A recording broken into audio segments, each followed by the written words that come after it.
আপনি কি জানেন নারুটো এনিমের মধ্যে সবথেকে ভয়ঙ্কর ও পাওয়ারফুল চরিত্রকে?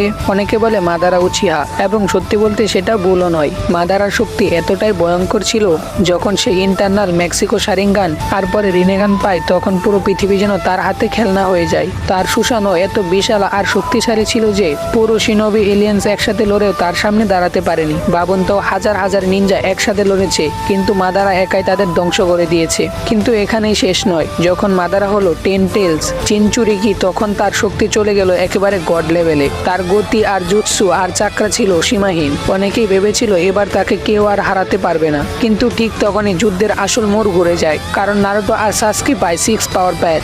একদিকে নারুটোর অদম্য ইচ্ছা শক্তি আর কারোমায়ের শক্তি, আর অন্যদিকে সাসকের শারিঙ্গানের ভয়ঙ্কর ক্ষমতা। দুজন মিলে তারা দাঁড়িয়ে যায় মাদারার সামনে। সেই মুহূর্ত থেকে শুরু হয় ভয়ঙ্কর যুদ্ধ, যেখানে সিদ্ধান্ত হবে শিনোবি দুনিয়ার ভবিষ্যৎ কার হাতে থাকবে। এখন বলুন তো, আপনার মতে মাদারা উচিহাই কি নারুটো সিরিজের সব থেকে বড় পাওয়ারফুল শক্তিশালী ক্যারেক্টার, নাকি নারুটো আর সাসকে একসাথে তাকে ছাড়িয়ে গিয়েছে?